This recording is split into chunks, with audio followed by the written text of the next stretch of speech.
Good evening, everybody. It is 1:43 a.m. Friday, June 13th, 2025. Got a dream for you that I had while taking a nap. I actually planned on sleeping at a proper time, but ended up waking up in the middle of the night. Got about 3.5 hours, maybe 4 hours of sleep.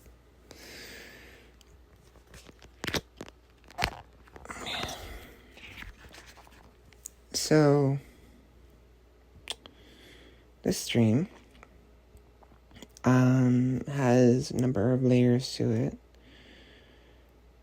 There were these twins. They were the children of Scout from Team Fortress 2. I don't know why. And I think that one lady that he likes. They were very fast, like the Flash fast. Kind of. And I remember I asked them for something. I needed something from the store or wherever. And I gave them my credit card, told them, here's my credit card, there's only $100 on there. What I need is like $50 or whatever, roughly. Whatever's left over, you can go ahead and buy whatever you want with, within reason, And I gave it to them. They were pretty giddy about it and very happy, and then they left. And for some reason, I remember something happened. I had to go after them for some reason, like something changed, or I don't think I changed my mind. It's just I was notified of something and had to go find them. And I'm not sure how. Either it was always like that, but somehow we ended up in this. There was this, place. I don't know if it was on Earth or not. Maybe it wasn't. Maybe we had gone through a portal, perhaps, and we're on this planet. I don't know. There was this facility.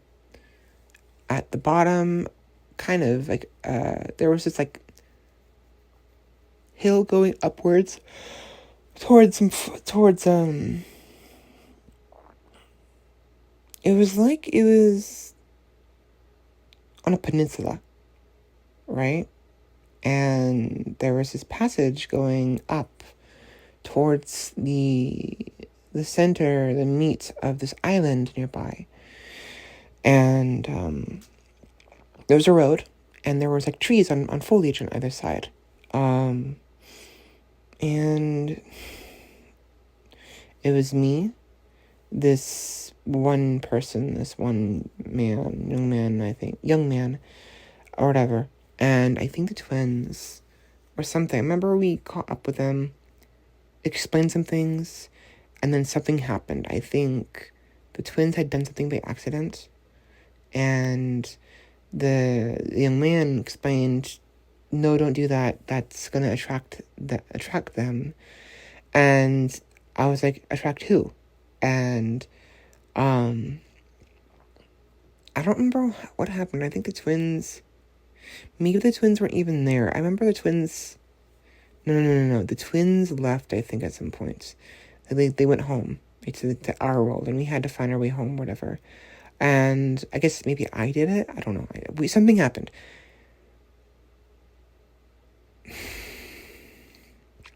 Dinosaurs.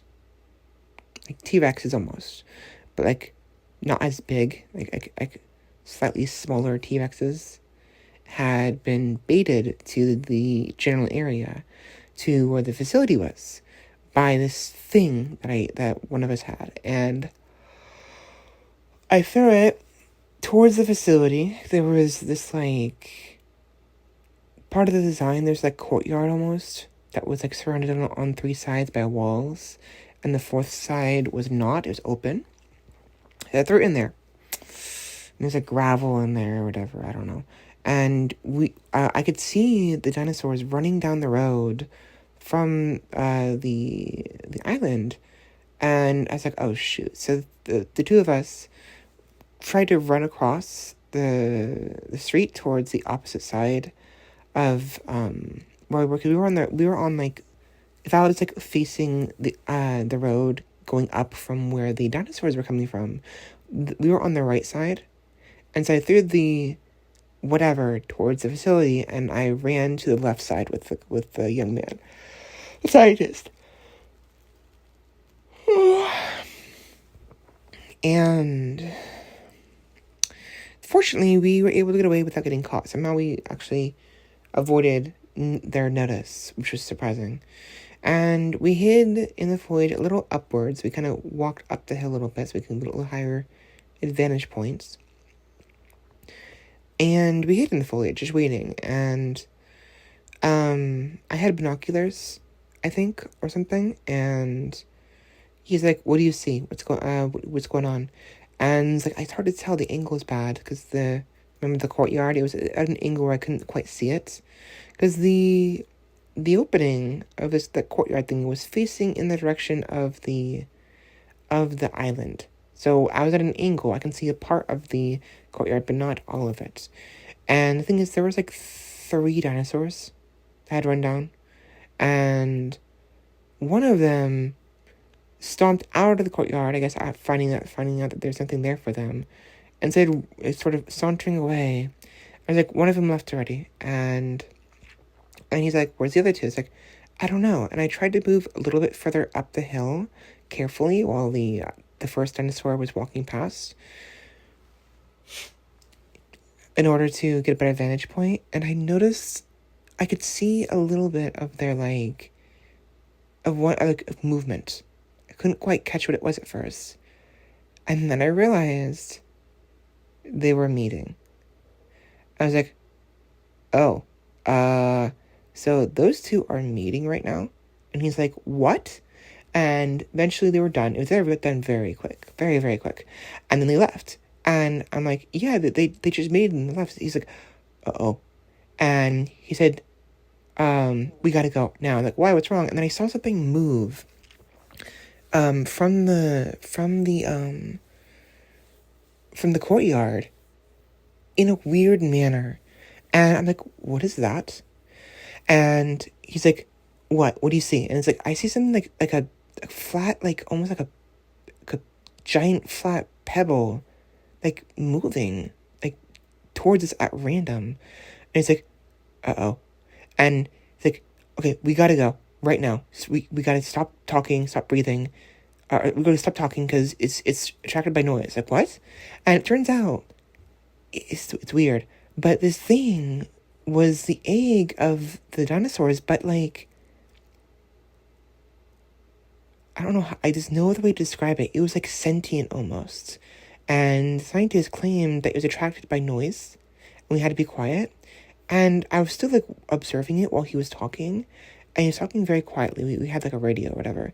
I'm like, I don't think it's attracted by noise. And I had realized it's not attracted by noise. It's attracted by our breathing. If we breathe in or breathe out, it moves in our direction. Not by voice, but by breathing.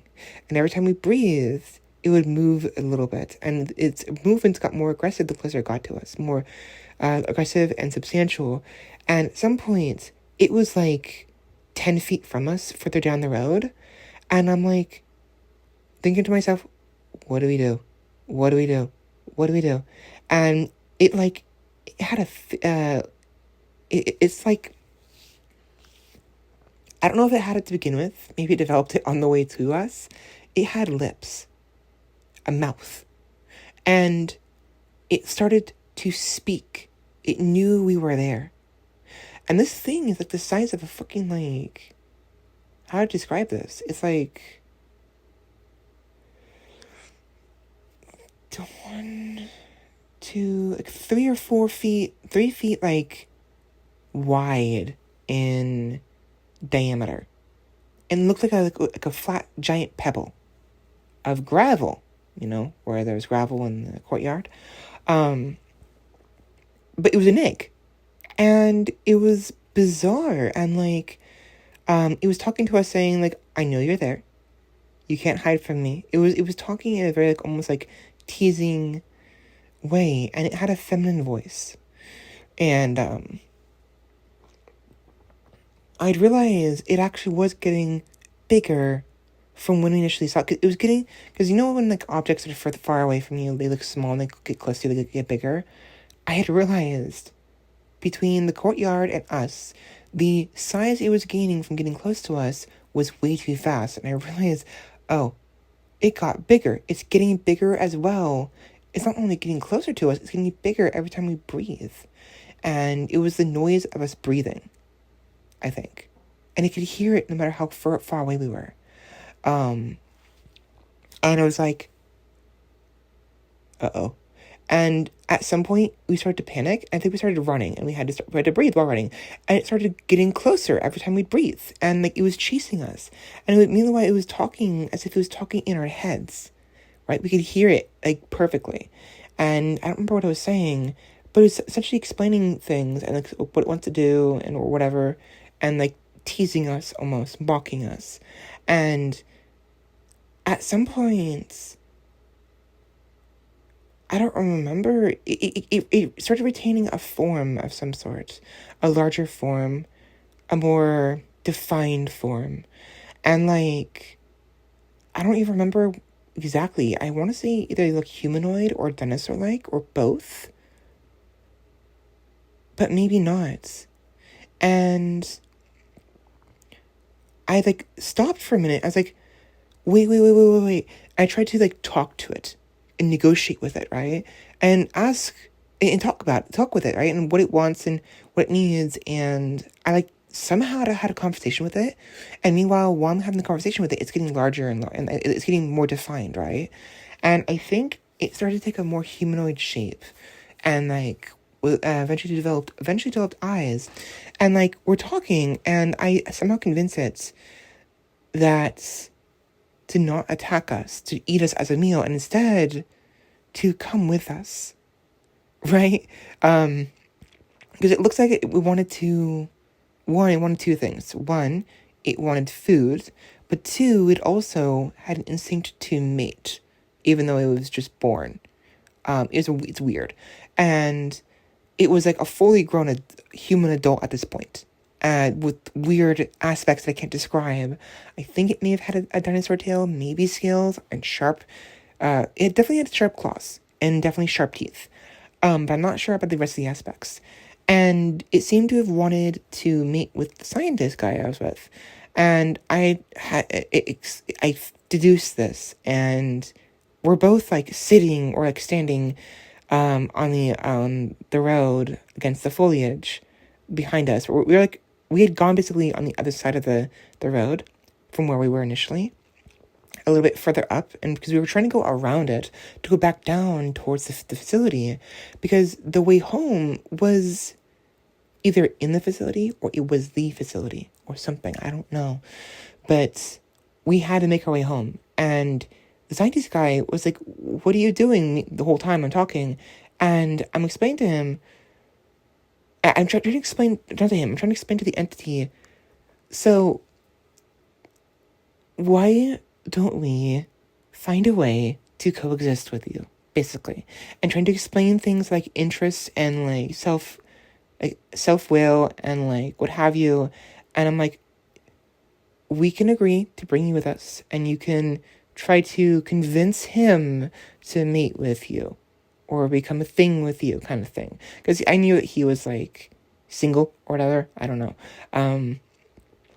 His work was his life, basically, And he's like, what are you talking?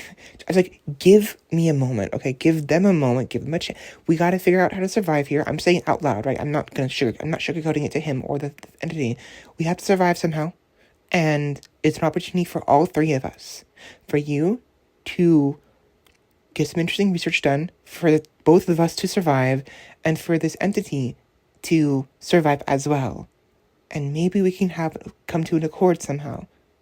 And he had qualms about bringing this entity from this world we were at to our world, and for good reason. But I'm like, we don't have much choice here. There's no escaping, and there's other things I want to consider as well. We can talk about later. My point was, it was clearly intelligence. The point, not the point I was making, but the point I had in my head that I want to explain later was, this entity was clearly intelligent and was capable of reason. It seemed like it was capable of reason. I had my doubts. I was like, there's very possible that it's just baiting us to have a way in, But my hope was that maybe I can... Essentially, I wanted to befriend it, basically. And somehow, I don't remember how, I convinced both of them, right? And he agreed. And so we tried to calm down a little bit. We were still scared. It could sense our fear. And it started walking with us. It walked ahead of us towards the facilities, and turned around, and they're like, come on, let's go. And it was clearly a feminine figure. So I'm going to start referring to them as she from now on. So she walked ahead of us a little bit while we were trying to catch up with her, and eventually we caught up with her. She was slowing down, and we walked to her left, and it had questions. It was curious about so many things. It kept asking questions, and I tried my best to answer them, little by little, and it was getting interesting for me. The scientist was clearly quiet the entire time. I could tell that he was uncomfortable about the whole ordeal. I mean, not even the meeting as part. I mean, the whole ordeal of bringing a somewhat alien entity to our world that clearly is not normal. And I'm trying to take it seriously. I'm trying to give him a chance. And I remember eventually the dream skipped ahead. At some point, the scientist just did not want to follow through with meeting with them. But instead of getting angry, the entity was like, okay, whatever. And then she turned to me. She's like, so what about you? I'm like, what? I don't have what we need for that though. And she's like, we can make it work. And I don't remember exactly how the dream went. I kind of woke up at some point, but one of two things happened. Either one, I grew something necessary to make it work, or two, I would carry the child instead of she would, because she would grow something necessary. I don't exactly remember exactly how it went, but there was almost both instances happened at the same time, parallel, perhaps, parallel universes kind of thing. Or maybe I was imagining it in the dream of the possibilities. I think that's actually what happened. I think I imagined, I was doing calculations in my head of okay, so if I carried it, what would happen? And I realized it would be a bad idea, because it's very possible, if not likely, the baby would eat me from the inside out if I carried it. Because she was initially born through an egg, right? And just to clarify, she looks perfectly humanoid. She's got long hair. She's got this sharp grin. Often this cheeky grin she always has. She doesn't have it all the time. She just likes to have it. She's always curious and everything. And she clearly looked human. The only difference was that she had a dinosaur tail, and sharp teeth and claws and reptile-like eyes, human eyes, but with a reptile aesthetic to them, and scales here and there, And I determined that it'd be safer for me to somehow have her carry our child. And the scientist guy's like, are you really going to follow through with this? We don't know what's going to happen. It's well, one, I promised her we would bring her home and provide her a child. And two, it's an opportunity. I was treating this entity, I was treating her like an actual proper individual this entire time. Basically, everyone else, including the other people at home, were skeptical, and the military was constantly on edge, waiting to pull the trigger. And I get the feeling she realized both sides. She was intelligent, hyper intelligent. It was the more she interacted with us, and the more she lived, the more intelligent she became, to an extent, to a degree, and more understanding she became as well. And she'd realized I'd been trying to treat her normally, give her a chance, right? And she seemed to favor me more and more. And as time is going on, as a result, and that's why she was so nonchalant about the guy not bothering. So, oh, well, how about you? That kind of thing, She liked me. And I took it seriously. I was like, okay, well, if I have the child, I'm probably going to die. But if she has it, she'll probably lay an egg, or she might be able to, she'll have either time surviving, because it'll recognize her as her mother. But what if it doesn't? And how do we do that? Like, I was trying to find the best way for everyone, right? And she could tell, like, I was being genuine, and she liked me. And she's like, I want to carry the child. Like, okay, cool. How do we do this? And she's like this. And she did something. I don't know what she did. Either she tapped me, or she pierced like my shoulder, like my skin somehow with one of her nails. Or maybe I don't know what she did. She did something, and then guess what? It was possible. So either that, or all she needed was my DNA in general. So maybe she just took a bite of my, like a little bit of my blood, perhaps. Maybe she explained that to me. I don't know. I woke up before that. The point was, though, it was a really interesting dream. Bizarre. I don't remember what happened to the twins. They got home. We got home. And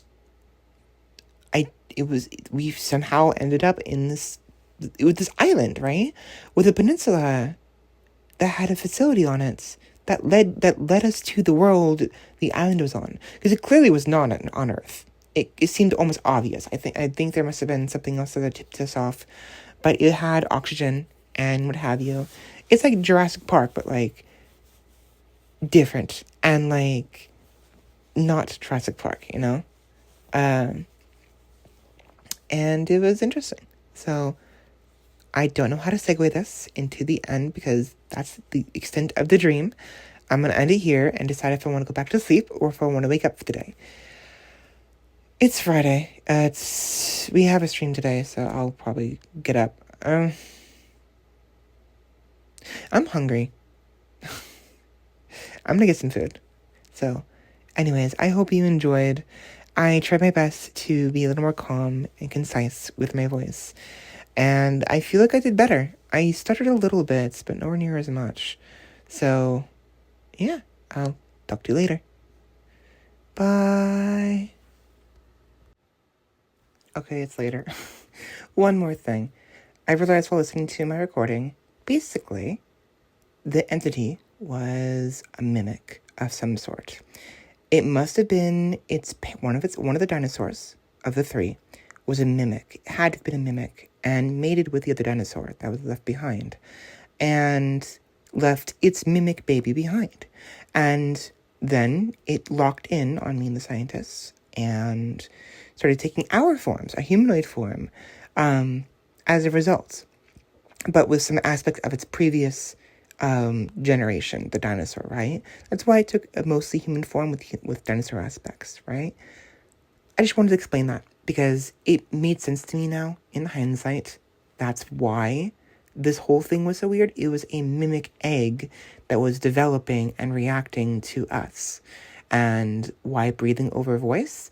Because most things breathe. Not everything has a voice. Not everything exercises that voice. Hence the sound of breathing of its target. It latches on, and it latched on to both me and the scientists. So, yeah, I just wanted to clarify that. It makes sense. Anyways, talk to you later. Bye.